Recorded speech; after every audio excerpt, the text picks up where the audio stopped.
O Senado está analisando um projeto que torna a educação um serviço essencial, que não pode ser interrompido durante a pandemia.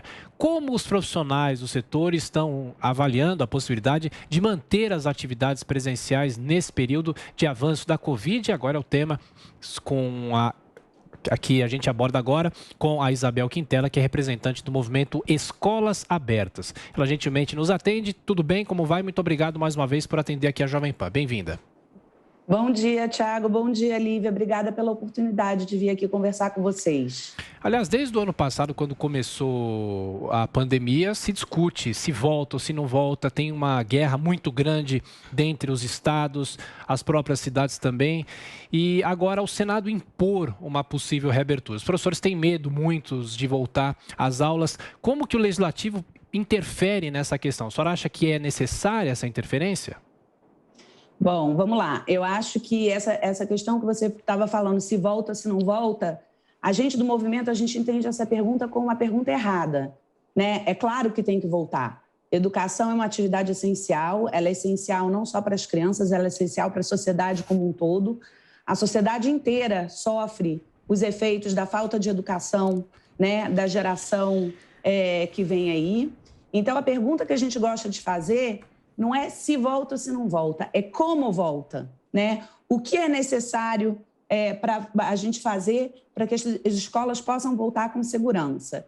E isso é um caminho que a gente vem percorrendo desde o início do movimento, né? De exigir uma volta segura, com protocolos e com segurança para alunos, professores e funcionários.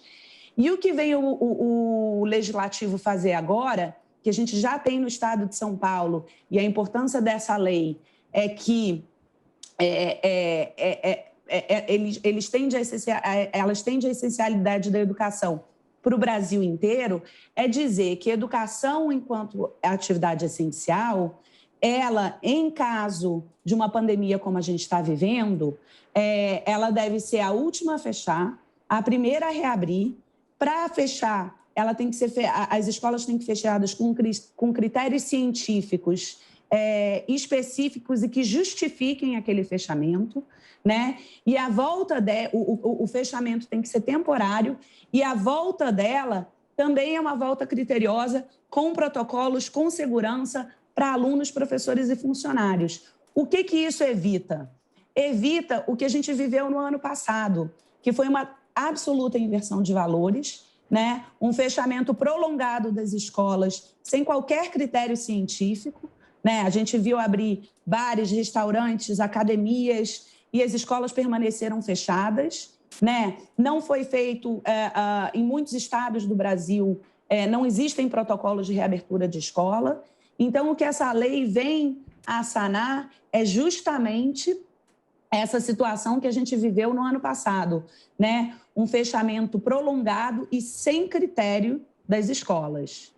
Isabel, esse retorno aí, como você mencionou, né, com os protocolos de segurança, com todos os cuidados, também traz aí no seu encalço o ensino híbrido. E eu queria que você falasse um pouquinho sobre essa modalidade de ensino, se ela é realmente a saída que a gente tem nesse momento de retomada e se o país está preparado ou se está se preparando bem para essa nova modalidade.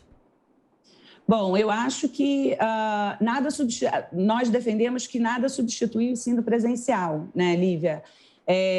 Nada substitui professor em sala de aula. Existem diversas pesquisas que tratam do ensino remoto, né, e que comprovam que o aprendizado se perde, sim, no ensino remoto, né? A gente vê essa conjunção do ensino presencial com o híbrido como uma forma de recuperar aquilo que o tempo que o período que passou do ano passado, né? O ano letivo que foi perdido no ano passado. Então, se você acompanhar aí os projetos que tem a nível municipal, estadual em São Paulo, o reforço ele vai ser feito de forma remota, né? A gente tem uma grande dificuldade no Brasil, é que nem todos têm acesso aos meios de comunicação, né? E mesmo para aqueles que têm acesso aos meios de comunicação, existem certas faixas etárias e certas condições individuais dos alunos que não os permitem beneficiar do ensino remoto, né? Então, apesar da gente entender que esse ensino remoto pode ser necessário aí na parte do reforço e de recuperação, nós entendemos que nada substitui a sala de aula. A gente entende que o ensino presencial é aquele que deve ser disponibilizado para todos os alunos, porque ele, de fato, é o mais eficaz.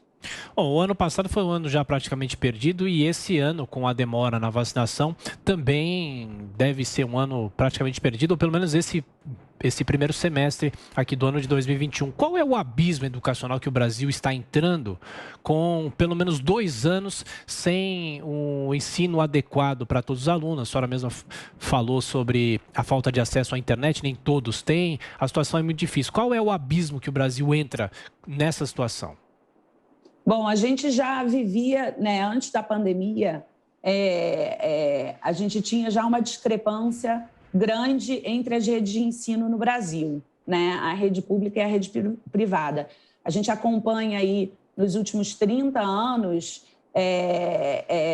uma queda de qualidade realmente significativa na rede pública, né, que já causava, antes dessa pandemia, essa discrepância entre as duas redes, né? Com um ano inteiro de ensino remoto, a gente pode imaginar, eu não tenho esses números aqui comigo, mas eu sei que pesquisas estão sendo feitas a respeito desse assunto, a gente pode imaginar que o abismo entre as duas redes só aumentou, né? Porque, apesar de o ensino remoto ele não ter a eficácia do ensino presencial, ele tem duas grandes, ele tem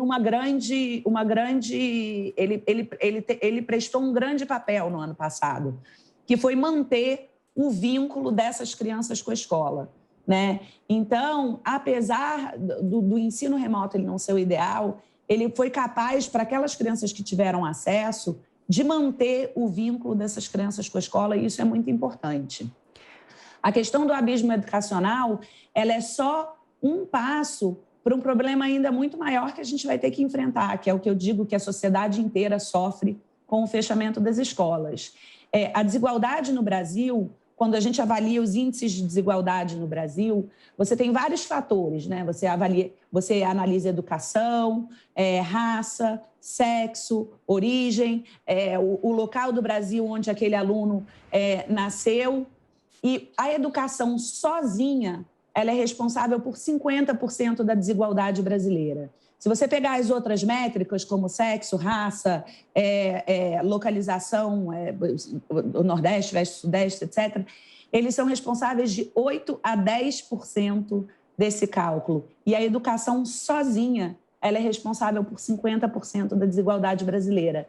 Então, respondendo aí sua pergunta, Tiago, o abismo educacional, ele é só um degrau para um problema muito maior que a gente vai ter que enfrentar enquanto sociedade, que é a desigualdade mesmo, né? Que esse ano aí, meio de escolas fechadas, vão trazer para a sociedade brasileira como um todo. Isabel, como você calcula aí a recuperação, como seria a recuperação desses 2 anos de atraso? Você acabou de falar desse abismo aí, que é resultado de décadas aí de problemas no ensino brasileiro, mas em relação a esse atraso aí que nós estamos registrando de 2 anos, para a gente conseguir colocar a educação no prumo de novo, demoraria quanto tempo, na sua visão? Eu não sei quanto tempo, mas os especialistas com quem eu converso, e eu converso com bastante frequência, dizem que a recuperação ela não é impossível, mas que a gente vai ter que fazer um esforço descomunal para correr atrás desse prejuízo, né? Enquanto sociedade.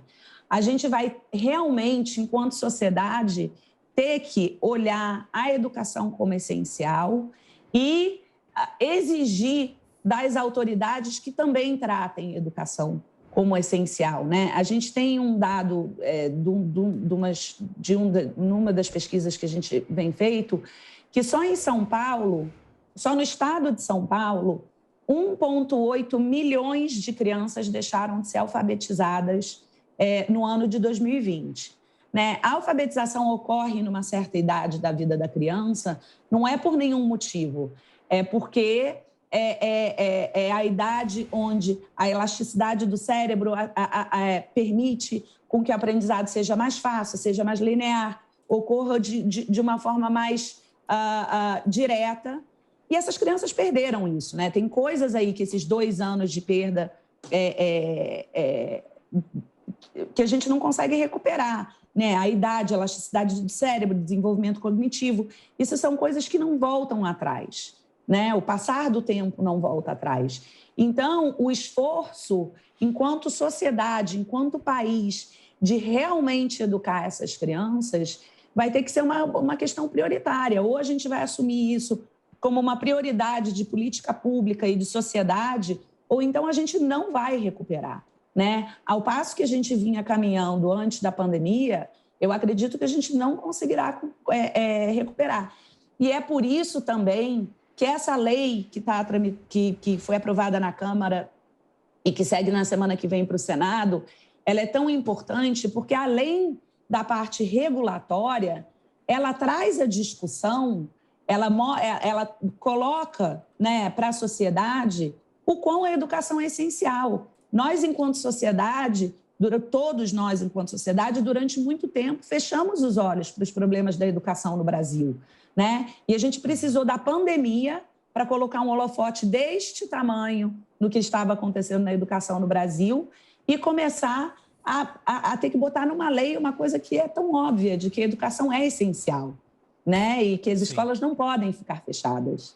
Claro, e rapidamente para a gente fechar aqui a nossa entrevista, a Prefeitura de São Paulo, inclusive, anunciou a liberação de 216 milhões de reais para o pagamento do cartão merenda aos estudantes da rede.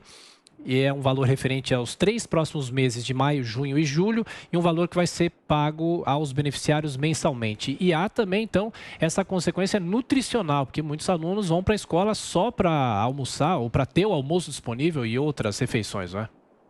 Sim, exatamente. A gente, no Brasil, a escola pública, principalmente, ela tem essa função social também, né? De alimentar os alunos. Por vezes, essa é a única refeição quente que o aluno tem no dia, né? Então, se a gente pensar aí que a gente teve 1 ano de escolas fechadas praticamente no Brasil inteiro, a gente vê o tamanho do impacto desse fechamento prolongado, né? Não só na educação, mas como na segurança nutricional dessas crianças. Isabel Quintela, do Movimento Escolas Abertas, obrigado mais uma vez por atender a Jovem Pan. Obrigada a vocês. Bom dia.